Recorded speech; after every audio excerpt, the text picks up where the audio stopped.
ان دنوں ناظرین کرام مصر میں ستارہ پرستی جاری تھی. سب سے بڑا دیوتا آفتاب تھا، جس کو وہ اپنی زبان میں را کہتے تھے. را اور عین، را را کہا کرتے تھے. ان کی دارالحکومت کا نام مدینۃ الشمس تھا، جس کو مصری ان کہتے تھے. یہیں آفتاب دیوتا کا مندر تھا اور بادشاہ آفتاب دیوتا کا بیٹا سمجھا جاتا تھا، اس لیے اس کا لقب رعسیس ہوتا تھا، یعنی ابن شمس. یہی سبب ہے کہ سلاطین مصر کو دعوی خدائی تھا. جتنے فرعین مصر تھے وہ خدائی دعویٰ کیا کرتے تھے. آفتاب کی دیوتا کے علاوہ مصر میں اور بھی بہت سارے دیوتا اور دیوتیاں تھیں، یعنی دیویاں تھیں، اور ہر شہر کا ایک خاص الگ دیوتا تھا. پھر شہر کے ہر گھر کا اور ہر گھر کے ہر فرد کا الگ الگ دیوتا تھا. سارے ملک میں 19 دیوتا اور 11 دیویاں بڑی تھیں.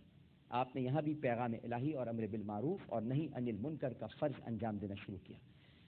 کہتے ہیں ناظرین کہ آپ کے زمانے میں دنیا کے مختلف خطوں اور حصوں میں کل 72 زبانیں بولی جاتی تھی، 72، جن پر آپ کو کلی عبور حاصل تھا. یعنی اب لینگویجز پر بھی آ جائیں تو حضرت ادریس علیہ السلام کو 72 زبانوں پر عبور حاصل تھا.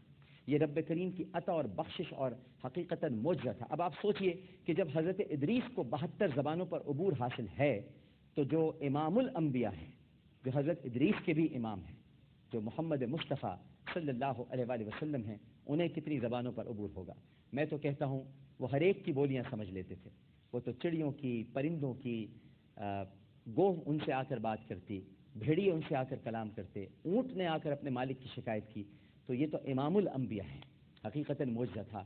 اور حضرت ادریس جس قصبے، شہر یا قبیلے میں تشریف لے جاتے، وہاں ان کی زبان میں تبلیغ کا فریضہ ادا فرماتے. آپ کو پیغمبر سریانی بھی کہا جاتا ہے. دراصل آپ کو بت پرستوں کو اللہ کے عذاب سے ڈرانے کے لیے مبعوث فرمایا گیا تھا، جنہوں نے اس دور میں ہر سو کفر و شرک کا بازار گرم کر رکھا تھا. آپ قریہ قریہ، گاؤں گاؤں، بستی بستی اور شہر شہر جا کر لوگوں کو احکام الہی کے متعلق بتاتے تھے.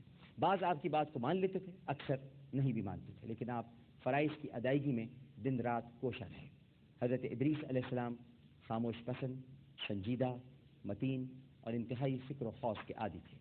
آپ کے لیے یہ ممکن نہیں تھا کہ ہر جگہ خود تشریف لے جاتے، کیونکہ بعض قصبے اور شہر بہت دور تھے. لہٰذا آپ غور فرمانے لگے کہ کس طرح جامعیت اور مختصر عرصے میں اللہ کا پیغام دور نزدیک پہنچایا جا سکتا ہے. بالآخر آپ نے فیصلہ فرمایا کہ ہر علاقے سے ان نوجوانوں کو اکٹھا کیا گیا اور ان کی باقاعدہ تعلیم و تربیت شروع کر دی جو آپ سمجھتے تھے کہ وہ اللہ کا پیغام پہنچا سکیں گے.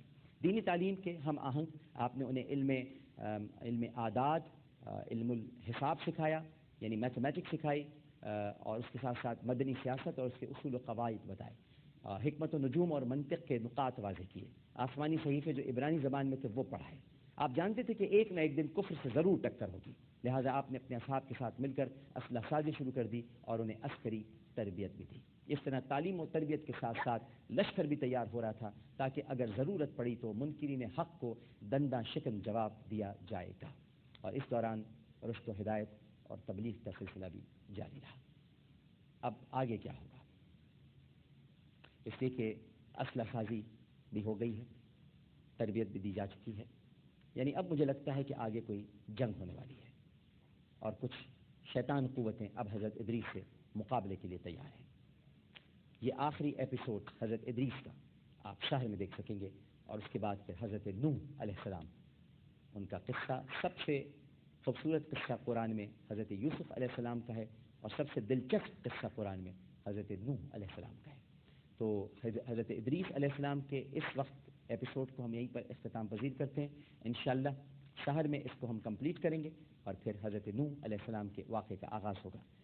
ہمارے انبیاء سے عامر لیاقت حسین کو اور یہ توتو بھائی کو اجازت دیجیے. آنکھیں بند کی ہوئی آج انہوں نے پتہ نہیں کیا ہو گیا، آج ان کو سن ہی نہیں رہے ہیں، بات ہی نہیں کر رہے. توتو بھائی، توتو بھائی السلام علیکم، کچھ بول کے سنا دیجئے، بولیے. مرضی کے مالک ہیں بھائی، جب جی چاہتا ہے تو بولتے ہیں، اور ایسا بولتے ہیں اللہ اکبر، اللہ سبحان اللہ، السلام علیکم، لیکن یہاں بول کے نہیں سناتے. خیر، ان سے بعد میں بات کریں گے. ایک چھوٹا سا وقفے کے بعد دوبارہ حاضر ہوتے ہیں اور ہمارا پروگرام ہوگا چاہتے رسول صلی اللہ علیہ وآلہ وسلم. ہمیں یقین ہے کہ آپ سب لوگ ہمارے ساتھ ہی رہیں گے. السلام علیکم ورحمۃ اللہ.